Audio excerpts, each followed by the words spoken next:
Celluloid के सितारे।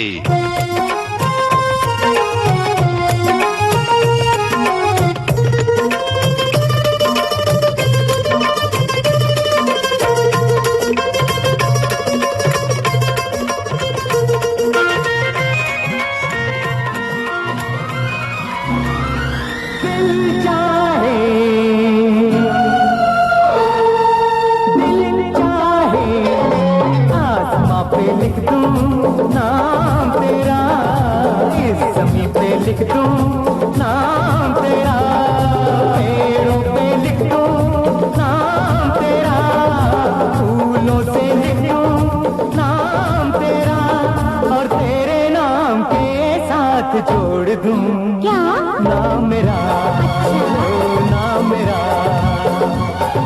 दिल चाहे आसमां पे लिख दूं नाम तेरा, इस ज़मीं पे लिख दूं नाम तेरा। कुछ लोग मोहब्बत करके हो जाते हैं बर्बाद, कुछ लोग मोहब्बत करके कर देते हैं बर्बाद, कुछ लोग मोहब्बत करके हो जाते हैं बर्बाद, कुछ लोग मोहब्बत करके कर देते हैं बर्बाद। किस नाम से याद करेंगे हम तुमको आज के बाद, कुछ लोग मोहब्बत करके हो जाते हैं बर्बाद, कुछ लोग मोहब्बत करके कर देते हैं बर्बाद।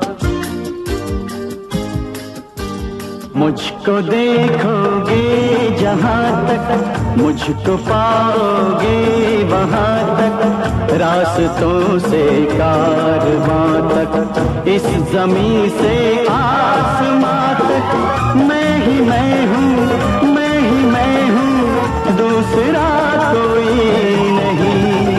मुझको देखोगे जहाँ तक, मुझको पाओगे वहाँ तक, रास्तों से कारवां तक, इस ज़मीं से आसमां तक, मैं ही मैं हूँ, मैं ही मैं हूँ, दूसरा कोई नहीं।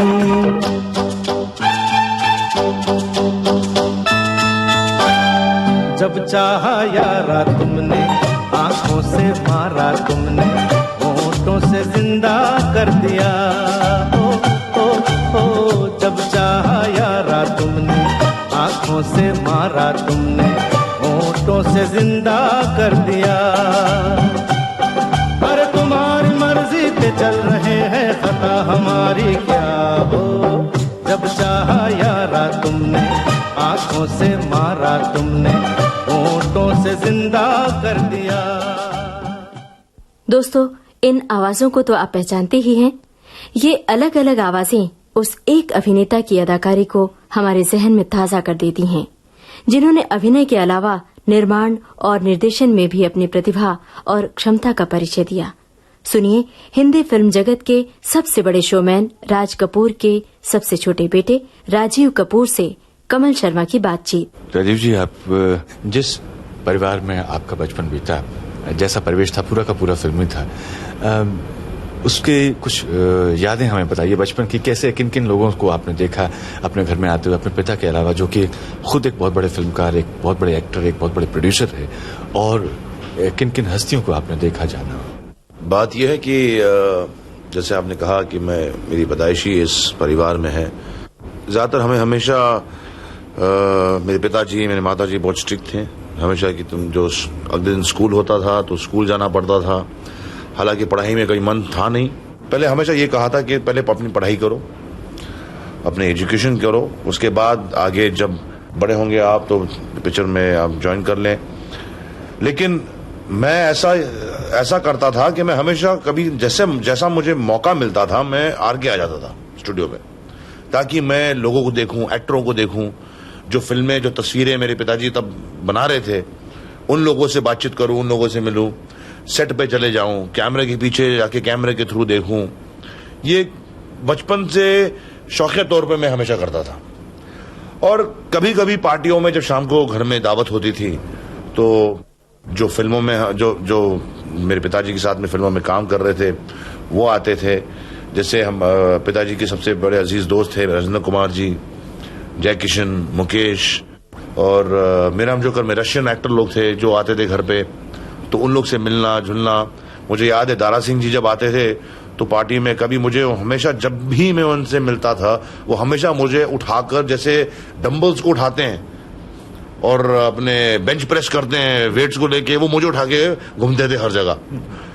प्रेम चोपड़ा जी आते थे। प्रेम चोपड़ा जी मेरे मासड़ हैं, लेकिन जब मैं उनको देखता था मुझे ऐसा डर लगता था कि मैं बिस्तर के नीचे जाकर छुप जाता था कि प्रेम जी आए हैं, ये पिक्चर के विलन हैं, ये मुझे उठाकर ले जाएंगे। और बचपन से मैं बहुत बड़ा फैन था राखी जी का। तो जब भी राखी जी आरके स्टूडियो में शूटिंग करती थी तो कभी ना कभी वो आके मुझे कभी मिलती थी। मैं छोटा था तो घर पे आ जाती थी कि आज छुट्टी है तो वहां पे राजीव होंगे। अब जब वो जब आती थी तो मैं शर्मा के बिस्तर के नीचे छुप जाता था क्योंकि वो हमेशा मुझे आती थी, मुझे लपेटती थी और एक आध कभी फोरहेड पे या गाल पे एक आध चुम्मी दे के फिर वापस आ जाते बच्चे के तौर पे। तो ये सब शौकिया तौर पे इन लोग से मुलाकात हुई है और थोड़ी थोड़ी चीजें इनसे सीखने को मिली हैं जो बचपन, मतलब ज्यादातर तो ये चीजें जो छोटे बच्चों को तो नहीं बोली जाती हैं, ये तो बाद में जब मैं असिस्टेंट बना तब जानकारी और ज्ञान पाया। और ज्यादा क्या है कि जब मेरी पैदाइशी इस परिवार में है तो ज्यादा ऐसा कुछ और लगता नहीं है क्योंकि बचपन से ही आवन जावन लोगों की जो फिल्मों से ताल्लुकात रखते हैं उनको देखा जाए। लेकिन आपको जैसे स्कूल में ऐसा लगता था कि आप एक खास पिता के बेटे हैं जिनका बहुत नाम है। जी, आपका कहना सही है। क्या होता है कि जब आप एक बहुत बड़े कलाकार, बहुत बड़े हस्ती के घराने से आते हैं, उनके बेटे हैं, तो फर्क इसमें एडवांटेजेस और डिसएडवांटेजेस होती हैं। एडवांटेज तो ये है कि भाई आप राज कपूर साहब के सबसे छोटे बेटे हैं। अब जब बचपन में जब मैं छोटा था, तब जब मैं बोलूं जब मैं कुछ शायद 9 या 10 या 11 साल 9 या 10 साल का था तो एक बड़े फख्र से कहता था कि भाई देखो मैं राज कपूर का बेटा हूं। और जैसे उम्र आगे बढ़ते रहती है तो ये कहना उचित नहीं होता, कहना सही नहीं होता कि तुम राज कपूर के बेटे हो। तुम्हें वो करना चाहिए जो मेरे पिताजी हमेशा मुझे बोलते थे कि तुम्हें अपने आप को उतना बड़ा बनाना चाहिए, उतना अपने आप को काबिल समझना चाहिए, लोगों पर भरोसा रखना चाहिए और लोगों को तुम पर भरोसा रखना चाहिए कि कल तुम्हें कोई बोले अरे जब मैं जाऊं रास्ते पे तो क्या भैया ये तो राजीव कपूर का बाप जा रहा है। ठीक है, मुझे गर्व है कि मैं एक बहुत बढ़िया खानदान से आया हूं। रिस्पॉन्सिबिलिटी ज्यादा बढ़ जाती है क्योंकि सामने वाला जब देखता है तो ये देखना चाहता है क्या है कि जैसे अंग्रेजी में कहते हैं कि measured by the same yardstick, कि आपको उसी गौर से मेजर किया जाता है कि भाई तुम क्या करोगे। जैसे स्कूल में भी, अच्छा जिस स्कूल में मैं था, अब यहाँ से चंबूर से कुलाबा जाना कैंपिंग स्कूल में, वहां पे बहुत बड़े बड़े लोगों के बेटे आते थे, बहुत बड़े इंडस्ट्रियलिस्ट के बेटे आते थे और हमारे मेरे पिताजी ने, मेरी माताजी ने मुझे वहां पे पढ़ाया क्योंकि वो बॉम्बे का सबसे बेहतरीन स्कूल उस जमाने में था। तो बोले कि भाई हमारे बच्चों को सबसे बेहतरीन एजुकेशन होनी चाहिए। मेरे सारे भाई भी वहां पढ़े, मेरे कजन भी वहां पढ़े। अच्छा वो होता था कि भाई ये राज कपूर के बेटे हैं, चंबूर से आते हैं, गाड़ी में आते हैं, गाड़ी बाहर रहती है। अब जब तक स्कूल में था तो गाड़ी मिलती थी जाने के लिए कि चंबूर से वहां कोलाबा जाना है। जब असिस्टेंट बना तो बाद में बीएसटी बस में और लोकल ट्रेन में घूमता था मैं। क्यों? पिताजी ने बोला कि बेटा तुमको जब तक हमने सिखाना था और तुम्हें ज्ञान देना था, तुम्हारी एजुकेशन करनी थी, तो सब दिया। अब तुम्हारी परीक्षा ये है कि तुम अपने आप को कैसे काबिलियत बनाओगे, अपने आप को कैसे समझाओगे, अपने आप को कैसे बड़ा बनाओगे, जब तक तुम सारी चीजें दुनिया में नहीं देखोगे। क्योंकि तुम एक बड़े बाप के बेटे हो, इसका मतलब ये नहीं है कि हर चीज तुम्हें एक गोल्डन स्पून से दिया जाए। जब तक देना था हमने दिया। अब खुद करो, खुद बनो, खुद कमाओ, खुद की गाड़ी खरीदो और खुद उसमें जाओ। उसका मजा कुछ और है, उसका मतलब कुछ और है। तब मैं बीएसटी बस, लोकल ट्रेन, जब मैं असिस्टेंट था, हर जगह शूटिंग पे जब जाता था, आज भी आप मुझे बोलो तो मुझे रूट्स मालूम है, नंबर मालूम है बस के। सामने वाला कुछ नया आदमी आता तो वो हैरान तो हो ही जाता है कि भैया आपको कैसे मालूम कि 352 कहाँ जाती है, लिमिटेड कहाँ जाती है, 1 लिमिटेड कहाँ जाती है। मतलब भैया जा चुका हूं, उसका मैंने तजुर्बा किया है, इसलिए तो बोल पा रहा हूं। क्या आपको लगता है कि इसीलिए आपके पिता जो हैं, जिन्होंने एक कॉमन मैन जो होता है उसको बहुत नज़दीक से समझा था और उसको क्या पसंद है नापसंद है, वो सारी दुख, वो सारे जो खुशियां होती हैं जो एक आम इंसान की होती हैं, उसको बहुत ही शिद्दत से, बहुत ही गंभीरता से महसूस करते थे। और वही चीज़ उन्होंने आपको भी उसका एहसास दिलाने के लिए कि जिंदगी सही मायने में यही है। पापा ने कॉमन मैन को बहुत नजदीक से देखा था, क्योंकि उन्होंने इसकी जानकारी की थी, उसका तजुर्बा किया था। उन्होंने बचपन से, अपने बचपन से देखा था। जब कलकत्ता से आए थे, बम्बई में आए थे, पेशावर में उनकी वहाँ पैदाइशी हुई थी, तो उन्होंने हमेशा देखा और बोला कि एक कॉमन मैन है वो आदमी जो हर आदमी को बड़ा बनाता है। अमीर तो अमीर वहां रहेगा, तो वो तो नीचे देखता नहीं है, पर एक कॉमन मैन है जो आदमी ड्रीम करता है, जिसे ये फीलिंग है कि मैं जिंदगी में कुछ बनना चाहूं और मैं ये बनना चाहूं और मैं बन के दिखाऊंगा। और इसलिए उन्होंने मुझे हमेशा ये बोला कि तजुर्बा करो, तुम देखो कि एक कॉमन मैन कैसा जीता है, वो कैसे रहता है, कैसे काम करता है, कैसे कमाता है, कैसे अपने कमाकर अपने पूरे परिवार को संभालता है। ये सब जब तक तुम नहीं देखोगे, तो जिंदगी में जब तुम डायरेक्टर बनना चाहोगे, तो अगर तुम्हें उस वक्त ये कहानी में अगर पोर्ट्रे करना हो, तो अगर उसकी जानकारी नहीं होगी, तुम करोगे कैसे? तो ये सारी चीजें मिलाकर उन्होंने मुझे बताई थी और सिखाई। राजीव जी, क्या इसीलिए उनकी फिल्मों में उनकी ज्यादातर जो कहानियां थी वो आम आदमी के सपनों के आसपास, उसकी हसरतों के, तमन्नाओं के आसपास घूमती रही? उनका संगीत बहुत कामयाब हुआ, गाने तो उनके बहुत बेहतरीन हैं, बहुत पसंद हैं। वो तो मैं इतने बता सकता हूँ कि शायद आपके प्रोग्राम से आगे वक्त निकल जाए, लेकिन जो जहन में और दिल में फिलहाल अभी गाना याद आ रहा है, वो है मेरा नाम जोकर गाना, जीना यहाँ मरना यहाँ, इसके सिवा जाना कहाँ। जीना यहाँ मरना यहाँ, इसके सिवा जाना कहाँ। जीना यहाँ मरना यहाँ, इसके सिवा जाना कहाँ। जी चाहे जब हमको आवाज दो, हम हैं वहीं, हम थे जहाँ, अपने यही दोनों जहाँ, इसके सिवा जाना कहाँ।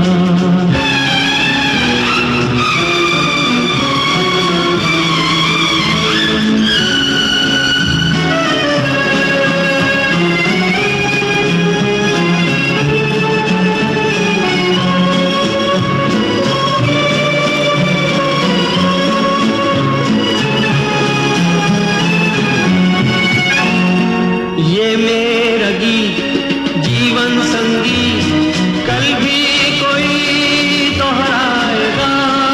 ये मेरा गीत जीवन संगीत, कल भी कोई दोहराएगा।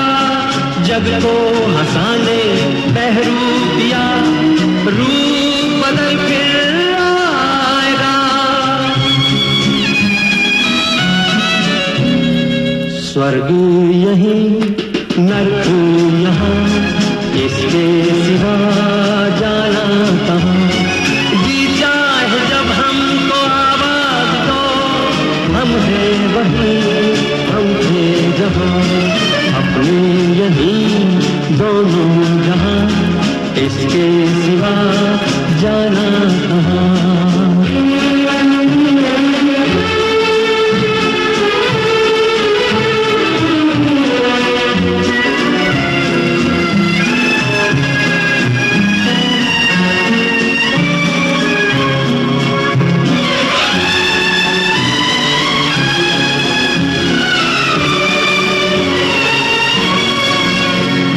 कल खेल में हम हो न हो, गर्दिश में तारे रहेंगे सदा। कल खेल में हम हो न हो, गर्दिश में तारे रहेंगे सदा। भूलोगे तुम, भूलेंगे वो, पर हम तुम्हारे रहेंगे सदा। रहेंगे यहीं अपने निशान, इसके सिवा जाना कहाँ।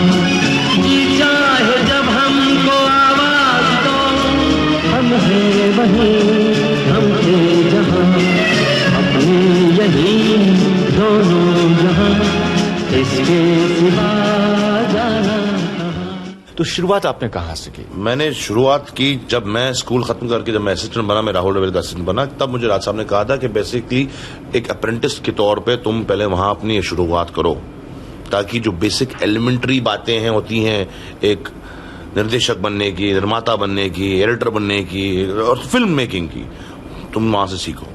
वहां से मैंने शुरू किया क्लैपर बॉय की तरह से। बहुत मार खाई, बहुत लातें खाई, बहुत गिरे पड़े, गालियां भी खाई। ये सारी चीजें मैं समझता हूं ट्रेनिंग के तौर पे एक हिस्सा था, एक लेसन था। आपने बर्दाश्त भी की और आपने कभी ये नहीं जाहिर होने दिया कि मेरे पिता राज कपूर हैं या मैं राजीव कपूर हूं, मैं ये सब नहीं कर सकता? जी बिल्कुल नहीं। आज के असिस्टेंट को अगर ये चीजें, अगर आज आप किसी असिस्टेंट को बोलकर या ऐसा तरीका दिखाकर करें, वो तो अगले दिन काम नौकरी छोड़ के चले जाएगा या आपसे झगड़ा मोल लेगा या आप पर केस कर लेगा। लेकिन हम ये समझते हैं, मैं ये समझता हूं कि ये हमारा एक लेसन था सीखने का, उस रास्ते का, कि भाई आप जब तक ये सब नहीं सहोगे, जब तक ये सब नहीं जानोगे, तो आप मजबूत कैसे बनोगे। एक आदमी को मजबूत बनाना, उसे हर चीज सहनी पड़ती है। असिस्टेंट होता है, वो बॉस नहीं होता। और अगर एक आदमी इस रास्ते से गुजरे और इस चीज को सहे और जाने और समझे, तो वो सही सीखता है, सही रास्ते पे चलता है और फिर जाके आगे कुछ बन पाता है। फिर तो हर आदमी की अपनी अपनी किस्मत होती है। जब राहुल रवेल साहब के साथ 2-3 साल निकले, फिर मैं बना असिस्टेंट राज साहब का प्रेम रोग में। हम शूटिंग कर रहे थे मैसूर में, 2 फिल्में बन रही थी, बीवी और प्रेम रोग, जहां पर मैं राहुल रवेल साहब के साथ में था। और राज साहब ने जब शूटिंग खत्म हुई तो राज साहब ने अभी कहा कि अब तुम मुझे ज्वाइन कर लो, कि तब तक उन्होंने ये बात समझ ली थी और जान ली थी कि बेटे को कुछ ना कुछ बेसिक बातें समझने आने लगी हैं। और फिर बहुत नाक रगड़ी साहब। पर मैं ये जरूर कहूंगा कि राज साहब, आज जो भी मैं अगर निर्देशक बना हूं और जो भी मैं एक कलाकार बना हूं, अगर थोड़ी ज्ञान हासिल की है, जानकारी की है या जो भी प्राप्त किया है, मैं वो सब राज साहब पर ओन करता हूं, सब उनसे सीखा है। अगर वो सारी बातें तब नहीं जानी होती, नहीं सीखी होती, तो शायद आज ये मैं कुछ नहीं कर पाता। जो भी टेक्निकलिटीज है, क्राफ्टशिप है, एडिटिंग है, राज साहब ने हर डिपार्टमेंट में मुझे धीरे धीरे करके डाला। और फिर जब डाला, सिर्फ बताया नहीं, लेकिन मुझे रिस्पॉन्सिबिलिटी तब दी कि तुम ये करो। अगर कोई उनसे आके डिस्ट्रीब्यूट बोलता था, राज साहब वो ट्रेलर बन गया है, बोलता जी मुझे नहीं मालूम, आप जाके राजीव से पूछो। तो जब उस वक्त जब आप सीख रहे हैं और आप छोटे हैं, मैं 18 साल का था उस वक्त, मतलब हाँ 17-18 साल का था, जब ये रिस्पॉन्सिबिलिटी आती है तो आदमी खुद ब खुद एक स्ट्रांग आदमी बन जाता है। तो अब ऐसा है कि बात का सिलसिला जो है आगे बढ़ाएंगे, लेकिन उसके पहले हम चाहेंगे कि एक गीत आप अपनी पसंद का और सुनने वालों तक पहुंचाएं। मुझे एक गाना और अच्छा लगता है, जो राम तेरी गंगा मैली का गाना है, जो उनकी आखिरी फिल्म थी, सुन साहिबा सुन। सुन साहिबा सुन, प्यार की धुन। सुन साहिबा सुन, प्यार की धुन। मैंने तुझे चुन लिया, तू भी मुझे चुन। सुन सुन साहिबा सुन, प्यार की धुन।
राजीव साहब, पिता यदि बहुत बड़े हीरो हैं तो वो चाहते हैं उनका बेटा भी हीरो बन जाए और उसको वो उनके नाम का, उनकी पोजीशन का उसको फायदा मिलता है। और हम देखते हैं कि ऐसे बहुत सारे फिल्म कलाकार हैं, उनके बेटे जो हैं, उनकी बेटियां जो हैं फिल्मों में हैं।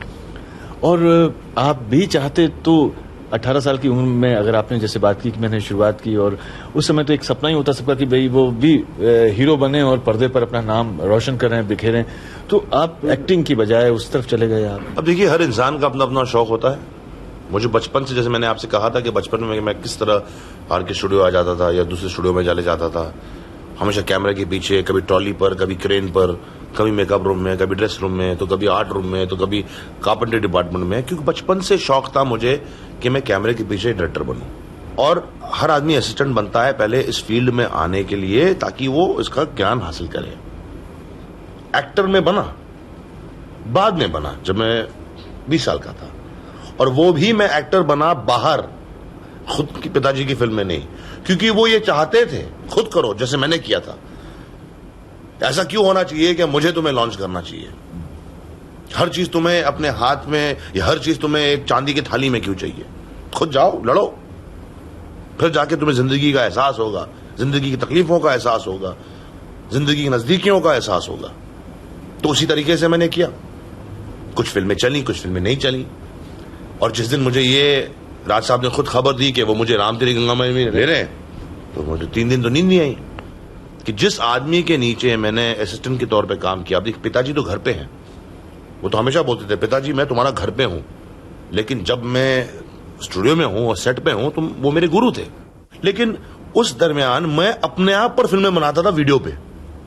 वीडियो नया नया आया था, तो मैं अपने आप पर अपना खुद का स्क्रीन टेस्ट लेता था, अपने आप को खुद डायरेक्ट करता था, खुद एडिट करता था, खुद एक्टिंग करता था, खुद म्यूजिक डालता था अपने 2-4 यार दोस्तों के साथ में, 2-4 कलीगों के साथ में। तो उस चीज से मुझे थोड़ी कॉन्फिडेंस मिली। ये चीज हमेशा मैंने सीखी कि कैमरा इज योर फ्रेंड। जैसे कैमरा को देखा जैसे एक आदमी को खड़ा हुआ है सामने, कैमरा कॉन्शियस कभी हुआ नहीं। हाँ, थोड़ी सी नर्वसनेस हुई थी जिस दिन मैं राज कपूर साहब के सामने पहला शॉट दे रहा था, और नर्वसनेस ये थी कि भाई मैं डायलॉग सही बोल रहा हूं या नहीं बोल रहा हूं। और जैसे शॉट खत्म हुआ, उन्होंने बोला वेरी गुड, फर्स्ट क्लास, शाबाश। एक आध बार कभी गलतियां हो जाती हैं, थोड़े ऐसे तरीके से डायलॉग बोले तो उन्होंने बोला भैया अपने तरीके से बोलो, राज कपूर ऐसा कर चुका है, बोल चुका है। फिर क्या हुआ कि राम तेरी के दरमियान भी जब मैं काम कर रहा था उनके साथ में, मैं असिस्टेंट भी था।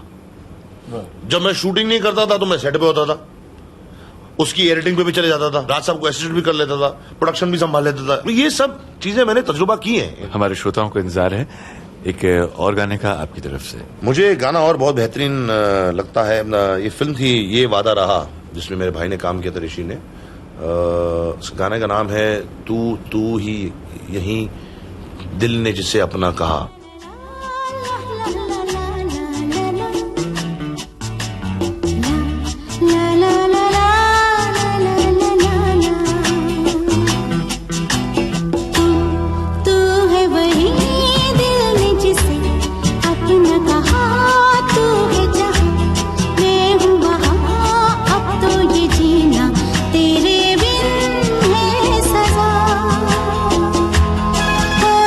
मिल जाए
किसी मोड़ पे भी ना ये साथ टूटे, मेरे हाथ से तेरा दामन न छूटे। ला ला ला ला ला ला ला,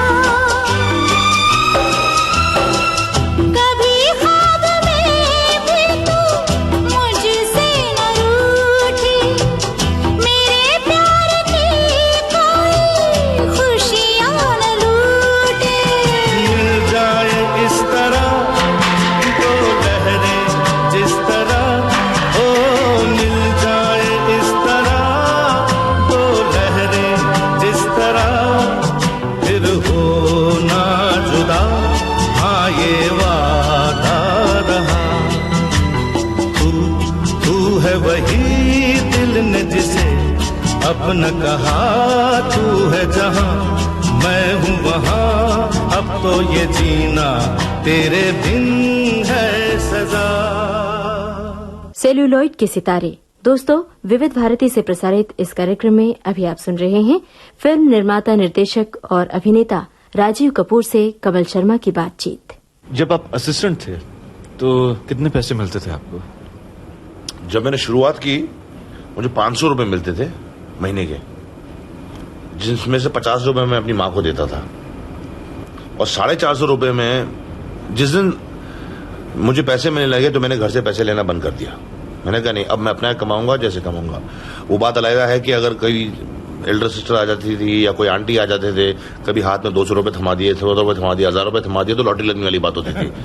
क्योंकि साहब उस वक्त जवान था, मैं 18-19 का था, गर्लफ्रेंडें भी होती थी, उनको बाहर ले जाना पड़ता था। एक आध कभी बाहर गए, खाना पीना भी करना पड़ता है, नया नया सिगरेट भी पीना शुरू किया था, वो भी खरीदना पड़ता है, बहुत चीज देखनी पड़ती है। कभी कोई बाहर फॉरेन चले गए तो शर्ट वर्ट ले आए, पैंट ले आए, तो बहुत मजा आता था कि भैया फ्री आ गया है। उसके बाद जब मैं राहुल साहब के साथ था, जब राहुल रविल जी के साथ में था लव स्टोरी में, उसके बाद जब मैं आरके ज्वाइन हुआ तो फिर मेरी थोड़ी सी, जब मैं अप्रेंटिस से, क्लैपर बॉय से असिस्टेंट नंबर 2 हो गया तो थोड़ी सी तरक्की हो गई थी। तब मुझे 1000 रुपए मिलते थे, 1000 रुपए मिलते थे। उसके बाद धीरे धीरे करके मैक्सिमम लिमिट हुआ था 1500। उसके बाद जब हीरो बना, जब पैसे मिले हीरो बनने के, तो मैं, वो कहते हैं ना कि एक आदमी ओवरनाइट पागल हो जाता है, जिसने हर महीने 1500 रुपए कमाए और ओवरनाइट ज्यादा पैसे मिल जाते हैं, 1.5 लाख रुपए हाथ में आ जाता है, तो आदमी को समझ आती क्या करेंगे। तो जिस वक्त वो आया, सबसे पहले मैं क्या है, मैं टिकट खरीदी और हिंदुस्तान छोड़ के बाहर निकल गया, फॉरेन चले गया कि भाई फॉरेन देख के आओ, अपने खुद के पैसे फॉरेन गया हूं मैं। राम तेरी गंगा मैली की कामयाबी को लेकर के क्या रिएक्शन था जब ये फिल्म मकबूल हुई? सबसे पहले पिता के, राज कपूर साहब के, उनके क्या उद्गार थे?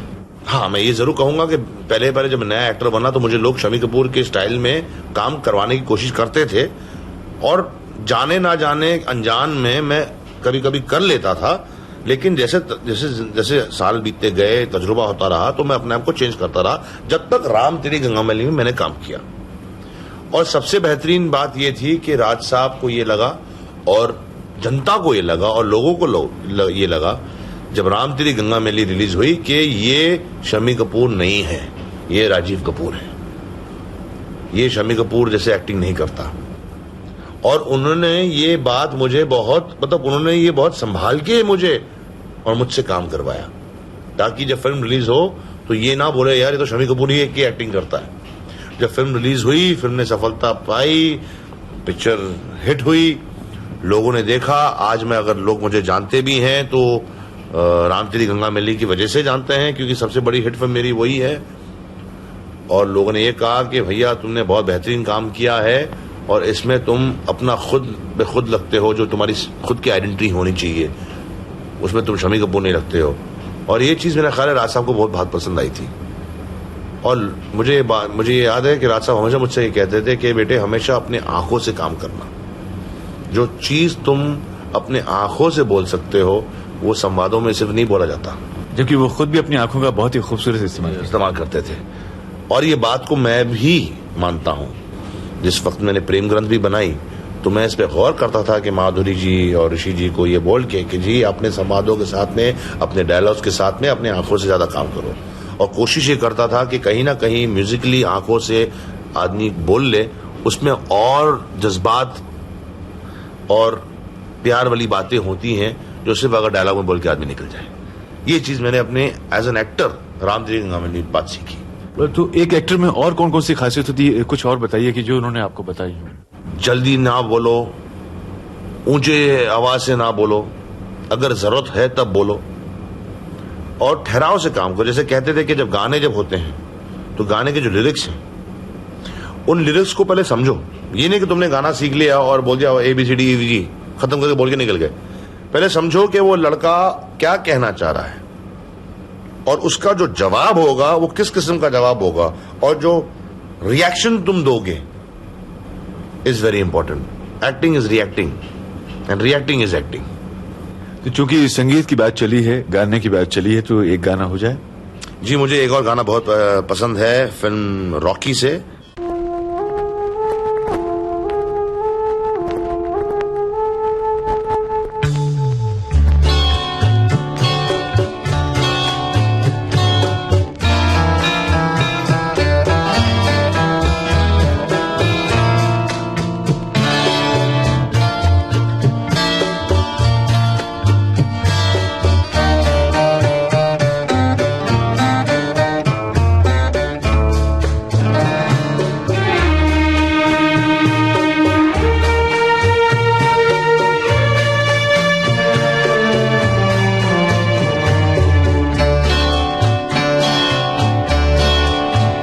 क्या यही प्यार है?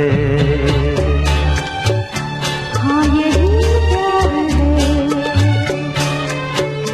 ओ दिल तेरे बिन कहीं लगता नहीं, वक्त गुजरता नहीं। क्या यही प्यार है? हाँ यही प्यार है।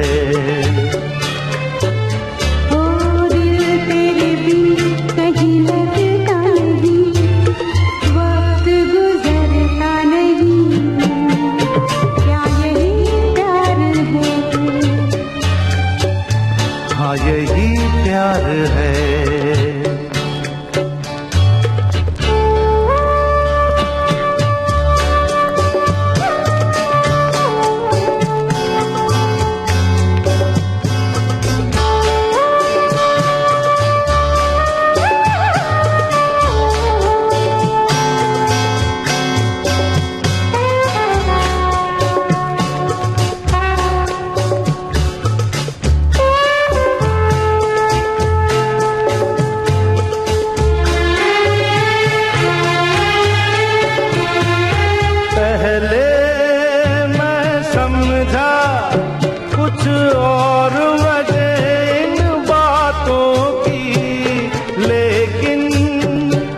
जाना कहाँ नींद गई मेरी रातों की। जागती रहती हूँ मैं भी, चांद निकलता नहीं।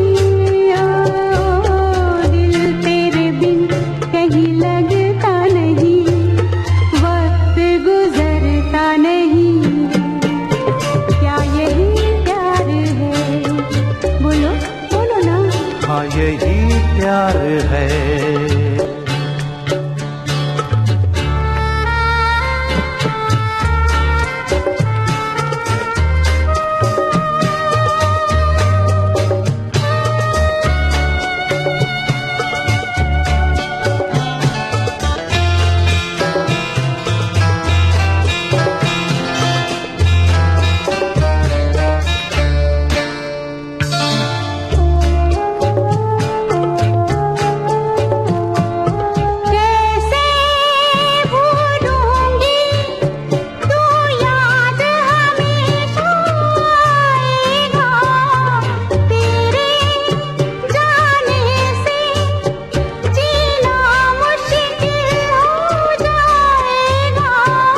अब कुछ भी हो दिल पे कोई जोर तो चलता नहीं।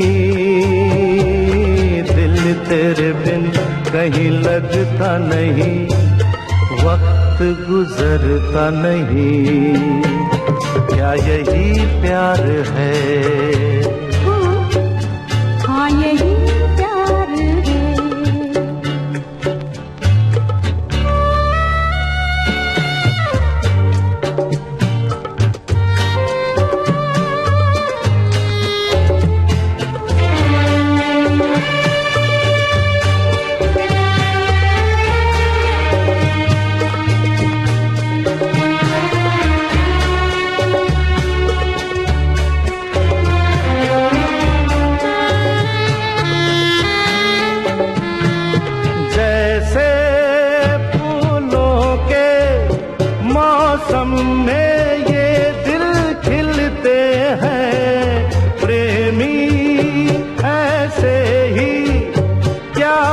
पतझड़ में भी मिलते हैं। रुत बदले दुनिया बदले प्यार बदलता नहीं। ओ दिल तेरे बिन कहीं लगता नहीं, वक्त गुजरता नहीं।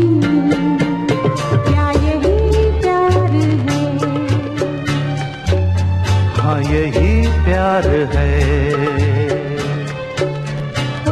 दिल तेरे बिन कहीं लगता नहीं, वक्त गुजरता नहीं।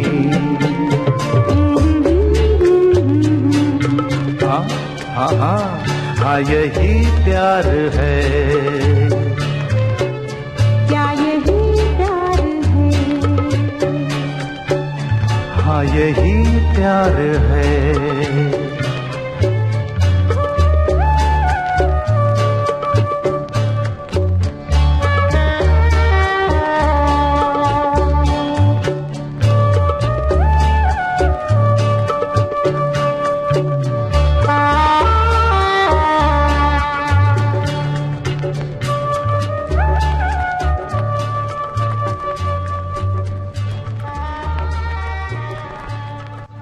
राजीव जी, राज कपूर साहब अपने फिल्मों के संगीत को लेकर के बहुत ज्यादा सजग रहते थे और ये सुनने में आया कि बाकायदा जो सीटिंग्स होती थी उनमें वो भाग लिया करते थे और खूब काम करते थे। मतलब एक तो उनकी पूरी टीम ही थी अपने आप में। बताएंगे कैसे म्यूजिक पे वो काम किया करते थे? देखिए, शंकर जयकिशन जी का ईरा तो मुझे याद नहीं है कि मैं बहुत छोटा था, लेकिन लक्ष्मीकांत प्यारेलाल, रविंद्र जैन, मैं इनके बारे में जरूर कह सकता हूँ कि राज साहब को संगीत का बहुत शौक था। संगीत उनके रगों में, उनके खून में दौड़ता था।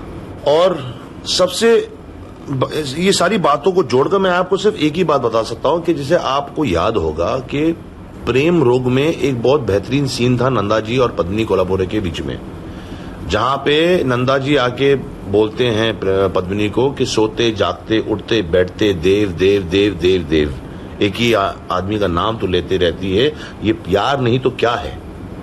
तो ये चीज और ये सीन राज कपूर साहब खुद जिंदगी में है, क्योंकि वो शख्स, वो फिल्म मेकर, वो शोमैन सवेरे से लेके, मैं ये नहीं बोलूंगा रात तक, लेकिन अगले दिन सवेरे तक 24 घंटे सोते जागते उठते बैठते चलते फिरते गाते खाते पीते हर चीज करते हुए सिर्फ अपनी तस्वीर के बारे में सोचते थे, जिसमें संगीत बनता है, जिससे सीन्स बनते हैं, जिससे डायलॉग्स बनते हैं, जिससे क्या नहीं बनता है। क्योंकि मैंने वो 3-4 साल में जब मैं उनका असिस्टेंट था, मतलब बाकी सालों भी में भी खुद देखा है कि किस तरीके से कहां से इनके अंतर से ये बातें निकल जाती हैं। और वो सीन खुद उन्होंने अपने से ही लिखा कि सोते जागते उठते बैठते काम काम काम काम। अगर ये पैशन, ये लगन नहीं है तो और क्या है? कहते हैं कि इंडियन सिनेमा के सबसे छोटे डायरेक्टर, छोटी उम्र के डायरेक्टर, जिन्होंने बहुत कम उम्र में अपनी पहली फिल्म डायरेक्ट की, और उस उम्र में जबकि बहुत सारे लड़कियां संघर्ष कर रहे होते हैं, और ये कह लें कि अभी उनका बचपन भी उनसे छूटा नहीं होता है, उस एज में उन्होंने वो काम कर दिखाया। तो आपको ऐसा लगता है कि वो अपने समय के लोगों से काफी आगे थे?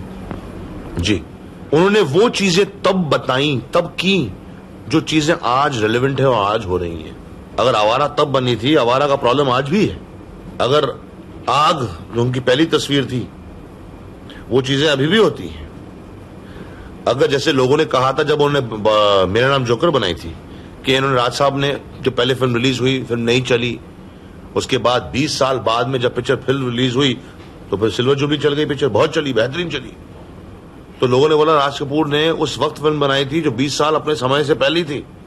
वो आदमी हमेशा तब सोचता था, वो आदमी है जिसने फिल्म बनाई जिस देश में गंगा बहती है, कि हम गंगा माँ है, हम गंगा की पवित्र कसम खाते हैं।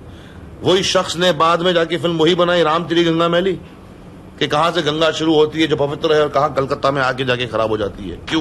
कि हमारा जो समाज है, हमारी जो सोसाइटी है, हमारे जो तौर तरीके हैं वो खराब है, हमारा अंतर खराब है। तो ये चीजें आदमी तब सोचता है और तब उसने पोर्ट्रे की है, जो अपने समय से बहुत पहले, जो आदमी दूर, हमेशा दूर की सोचता था। हमेशा मुझे भी बोलते थे कि बेटा आगे लुक बियॉन्ड, आगे की सोचो। तो कहीं ना कहीं जाके बातें करंट होंगी। वो थे। राजीव जी, आपने इतना समृद्ध अनुभव लिया फिल्मों में, जहां शुरुआत आपने की क्लैपर बॉय से की और उसके बाद में एक ऐसे पिता जो अपने आप में इंस्टीट्यूट थे, और तमाम तरह के अनुभव लेने के बाद में आज फिल्म को आप अपने माध्यम से क्या दे रहे हैं? क्या कौन कौन से प्रोजेक्ट्स हैं, उन पर हम बात करना चाहेंगे। क्या करना चाह रहे हैं इन दिनों आप फिल्म या टेलीविजन को लेकर के? फिलहाल तो 2 फिल्में फ्लोर पे हम डालने की कोशिश में हैं। मतलब अभी शुरू करेंगे, जो एक रणधीर जी डायरेक्ट करेंगे। वैसे 3 फिल्में बनाएंगे, जो एक रणधीर जी करेंगे, एक ऋषि जी करेंगे और एक मैं भी करूंगा। पहले तो अभी शुरुआत तो रणधीर जी के साथ में कर रहे हैं। अभी प्रोजेक्ट पूरा बन रहा है, कहानी पे काम चालू है। और टेलीविजन के साथ में भी मैं एक प्राइवेट चैनल के लिए एक सीरियल के साथ में नेगोशिएशन में हूँ। कहानी तैयार है, वो भी लिखी जा रही है, एपिसोड लिखे जा रहे हैं उसके। और मेरा ख्याल है अगर मैं भला समझता हूँ तो वो भी 1-8 महीने के अंदर हम शूटिंग शुरू कर लेंगे टेलीविजन सीरियल का। और धीरे धीरे करके देखिए, जैसे मैं समझता हूँ कि हर चीज धीरे धीरे अपने अपने टाइम पे, अपने अपने वक्त पे और अपने अपने सही ढंग के तरीके से करना चाहिए। अगर कुछ ज्यादा ही सोच लें, कुछ ओवर ट्रेडिंग कर लें, क्योंकि मैं 10 पिक्चरें शुरू कर रहा हूँ, जैसे आजकल नया फैशन बन गया है कि हर आदमी बोलता है जी मैं 6 पिक्चरें शुरू कर रहा हूँ, मैं पब्लिक जा रहा हूँ, तो मैं ये कर रहा हूँ, तो मैं वो कर रहा हूँ, तो मैं .com कर रहा हूँ। एक सही तरीके से बन जाए साहब, उसकी सफलता मिल जाए, बहुत बड़ी बात होती है। तो राजीव जी, आरके का जो एक ट्रेंड रहा है कहानी को लेकर के, म्यूजिक को लेकर के, तो ये चीज क्या उसकी बात की फिल्मों में और वो चाहे टेलीविजन का भी काम हो उसमें नजर आएगी, उसको आप मेंटेन करने की कोशिश करेंगे? बिल्कुल जी, टेलीविजन हो या फिल्म हो, काम होता है। क्रिएटिविटी होती है, कला है। कोशिश करूंगा हर तरीके से, हर जोश से, हर माध्यम से कि मैं सही काम करूं, आरके फिल्म्स का नाम रोशन करूं और अपने पिताजी का नाम रोशन करूं और लोगों का मनोरंजन करूं। आखिर आप या फिल्म बनाओ या टेलीविजन में आओ, बात तो मनोरंजन की होती है, या रेडियो में सुनो, बात तो मनोरंजन की होती है। तो मनोरंजन की बात चली, रेडियो की बात चली है, गाने का इंतजार है हमारे श्रोताओं को। मुझे एक गाना और पसंद है, वो है इवनिंग इन पेरिस का गाना है, रात के हम सफर।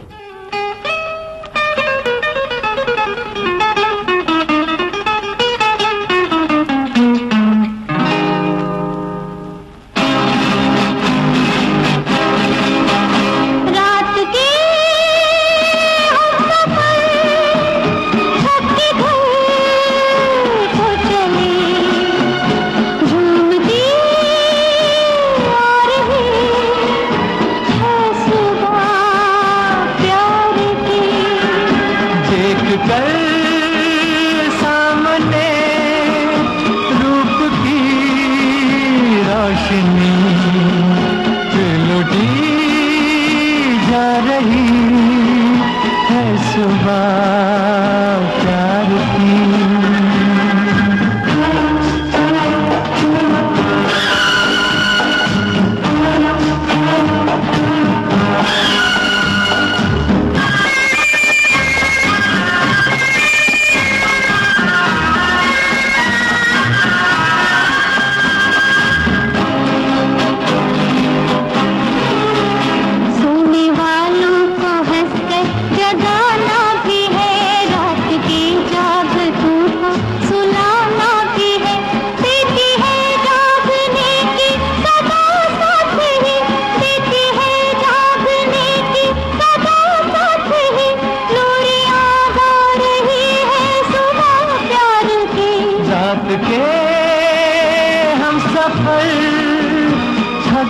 घर को चले झूमती आ रही है सुबह प्यार की।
ढलती जा रही है सुबह प्यार की। राजीव साहब, एक थोड़ा सा हट करके सवाल है। होली जो है वो आरके स्टूडियो की बड़ी मशहूर रही है, कुछ यादगार कोई उससे जुड़ा संस्मरण हो तो जरूर बताइए। जी, होली आरके से मतलब बचपन से लेके हमेशा ये सुनते आए थे।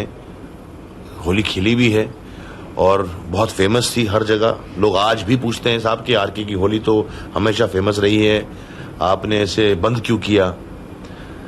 मसला कि होली के लिए लोग वेट करते थे कि जिस दिन होली होगी तो हम 1 बजे हमको मालूम है कि हमको आरके आना है। क्यों आरके में किस किस्म के लोग आते थे, एक्टर आते थे, जो चीजें होती थी, नाच गाना होता था, रंग बिरंगी बातें होती थी, नाच गाना, खाना पीना, सब कुछ बहुत एक अलग तरीके से और बहुत मजेदार तरीके से होती थी। लेकिन क्या हुआ कि जैसे साल बीतने लगे, लोग अपने घर में फिर खुद खेलने लग गए और फिर ग्रुपिज्म हो गई। लोगों ने बोला यार आज वहां जाएंगे, वहां जाएंगे, वहां जाएंगे। और फिर क्या हुआ कि जिन लोगों को दावत दिया जाता था या जो लोग खुद में खुद आते थे, फिर बहुत सारे गेट क्रैशर आने लग गए। अब रंग में तो आप पहचान नहीं सकते ना किसी को, भैया ये इसे दावत दी है या नहीं दी है, या ये गेट क्रैशर है या कौन है। और फिर जैसे साल बीतने लगे, जैसे 86, 85, 86, 87 हुआ, 88, राज साहब की तबीयत कुछ ठीक नहीं थी, उनको अस्थमा का बहुत प्रॉब्लम था। तो ये गुलाल तो भाई अस्थमा के लिए तो बहुत ही खतरनाक और पॉइजन चीज है।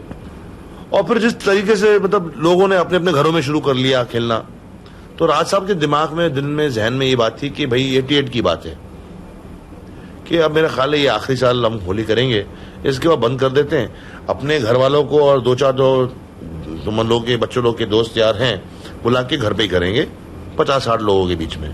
तो उन्होंने डिसाइड किया। अब 88 में वो गुजरे, उसके बाद आज 12 साल हो गए, आरके में होली कभी खेली नहीं है। शगन के तौर पे घर में खेल लेते हैं, और या यार दोस्तों के घर में, या 5, 6, 10, 12, 15 लोग घर पे आ जाते हैं, घर पे कर लेते हैं। बड़ी ताजुब की बात और बड़ी इंटरेस्टिंग बात यह है कि आप हैरान होंगे कि 88 में राज साहब गुजरे, 89, 90, 91 तक 3 साल तक लोग होली के दिन आरके के बाहर आ जाते थे कि शायद अभी हो चालू करेंगे, शायद अभी चालू करेंगे, शायद कोई लोग आएंगे, शायद कुछ। अच्छा, वो लोग जिन्होंने इससे ये एक टूरिस्ट के तौर पर जान लिया था कि भैया आरके में होली होती है, आरके में हमको जाना है। रोमांस को उन्होंने बहुत अलग अंदाज में पेंट किया सेल्यूलॉइड पर, और वो कहते हैं कि एक समय तक आदर्श बना रहा। और हिंदुस्तान का आम जो युवा है वो भी उस नजरिए से, जैसे अपनी प्रेमिका को भी देखने का उसका जो अंदाज है बात करने का, वो शायद जैसे होता ना कि इंस्पायर होता किसी फिल्म के सीन से, उन गानों से, कुछ ऐसी बात थी। तो रोमांस को लेकर के या पेंट करने को लेकर के उनका क्या नजरिया था फिल्म के साथ में काम करते हुए? कभी कोई ऐसी बात उन्होंने कही हो कि इसको इस तरह से किया जाना चाहिए और ये लोगों को तभी छू पाएगा? कोई ऐसी बात उन्होंने कभी कही आपसे? जी हाँ, कही है उन्होंने, कुछ बहुत अच्छी बातें कही हैं। बेसिकली तो रोमांटिस्ट तो थे ही थे, और उन्होंने अपनी जिंदगी के जो तजुर्बे एज ए यंगस्टर जो उन्होंने जो किया होगा और एक्सपीरियंस किया होगा, तो वो चीजें उन्होंने हमेशा बोलते थे, कुछ ऐसा करो, उसे ऐसा कर लो, और वो खूबसूरत बातें कहते थे। लेकिन साहब कहाँ आज रोमांस, आज तो रोमांस अलग किस्म का ही हो गया है। उस वक्त अगर आप छू भी लेते थे तो करंट पास होता था। आज रोमांस तो अलग ही किस्म का रोमांस है। वो रोमांटिस्ट थे, वो बात ही उनकी अलग थी। और बहुत कुछ मैं हमेशा ये समझता, बहुत कुछ जो उनके अंदर से आता था, वो उनकी जिंदगी के कुछ तजुर्बे निकलते थे बाहर। तो ऐसा है कि रोमांस की बात चलिए, और उनकी फिल्मों में बहुत सारे गाने एक से एक रोमांटिक रहे हैं। वो उनकी फिल्म का गाना हो सकता है, आपकी पसंद का, या किसी दूसरी फिल्म का भी हो सकता है। कोई ऐसा गाना जो पूरे माहौल को ही बदल के रख दे, इस वक्त हमारे सुनने वालों को इंतजार है उस गाने का। अब ये गाना तो बहुत इस बात से जुड़ा हुआ है। फिल्म बॉबी का गाना है, बेशक मंदिर मस्जिद मत तोड़ो, बुले शाह ये कहता। बहुत ही खूबसूरत, रोमांटिक और दिल को छूने वाला गाना है। आइए सुनते हैं।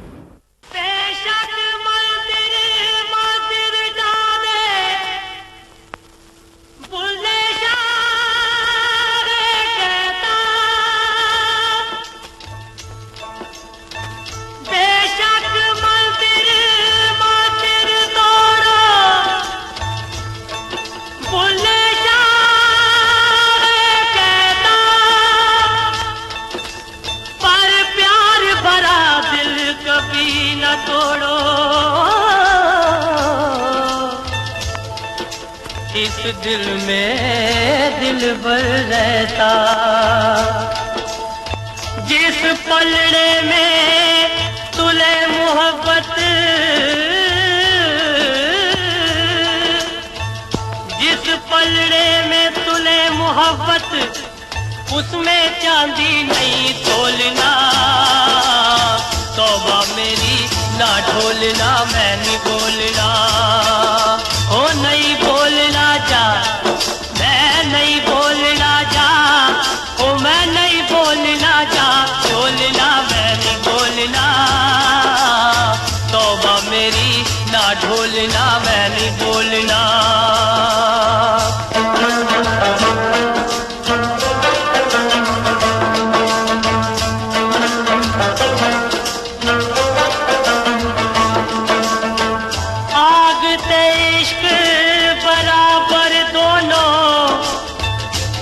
पर पानी आग बुझाए, आग तेज बराबर दोनों, पर पानी आग बुझाए। आशिक के जब आंसू निकले और अगन लग जाए, तेरे सामने बैठ के रोना, हो तेरे सामने बैठ के रोना, दिल का दुखड़ा नहीं खोलना, ढोलना मैं नहीं बोलना, हो नहीं बोलना जा, मैं नहीं बोलना जा, मैं नहीं बोलना जा, बोलना मैं नहीं बोलना। तौबा मेरी ना ढोलना, मैं नहीं बोलना, मैं नहीं बोलना, ओ मैं नहीं बोलना, मैं नहीं बोलना, मैं नहीं बोलना, मैं नहीं बोलना, ढोलना मैं नहीं बोलना, नहीं बोलना, मैं नहीं बोलना। राजीव जी, एक आखिरी सवाल मैं आपसे करना चाह रहा हूं, वो कि इतने सारे आपके पास में संस्मरण होंगे, यादें होंगी, उनमें से कोई एक ऐसा जो हमारे श्रोताओं को भी आप सुनाना चाहेंगे, कोई यादगार संस्मरण हो तो जरूर बांटें। बातें तो बहुत है, याद करने वाली चीजें बहुत हैं। सिर्फ इतना कहूंगा कि ऐसा कभी दिन में या ऐसा कभी कोई वक्त नहीं गुजरा जहां पर मैंने पापा को याद नहीं किया, क्योंकि जिंदगी में बहुत कुछ मैंने उनसे सीखा, सब कुछ उनसे ही सीखा, और जिंदगी की नजदीकियां वाली चीजें, बारीकियां, और दिन ब दिन जैसे चीजें आप आगे बढ़ते हैं, आप तजुर्बा करते हैं, एक्सपीरियंस करते हैं, कहीं ना कहीं उनकी बात जो उन्होंने की है कहीं ना कहीं जुड़ी होती है। आज वो हमारे बीच नहीं है, लेकिन बस उन्हें हमेशा याद करता हूँ, हमेशा याद करते रहूंगा। ऐसे इंसान रोज पैदा नहीं होते। शुक्रिया बहुत बहुत। कल खेल में हम हो न हो, गर्दिश में तारे रहेंगे सदा। कल खेल में हम हो न हो, गर्दिश में तारे रहेंगे सदा। भूलोगे तुम, भूलेंगे वो, पर हम तुम्हारे रहेंगे सदा। रहेंगे यही अपने निशान, इसके सिवा जाना कहाँ। जी चाहे जब हमको आवाज दो, हम हैं वहीं, हम थे जहाँ, अपने यही दोनों जहाँ, इसके सिवा जाना कहाँ। जीना यहाँ, मरना यहाँ, इसके सिवा जाना कहाँ। सेलुलॉइड के सितारे, इस कार्यक्रम में अभी आप सुन रहे थे फिल्म अभिनेता, निर्माता और निर्देशक राजीव कपूर से कमल शर्मा की बातचीत। इस कार्यक्रम को तैयार करने में तकनीकी सहयोग दिया सुमति शिगांडे, विनायक तडवलकर और संजय वाडीकर ने। प्रस्तुति सहायिका थी आशा नायगम। इसे आपकी सेवा में विविध भारती की ओर से प्रस्तुत किया शकुंतला पंडित ने।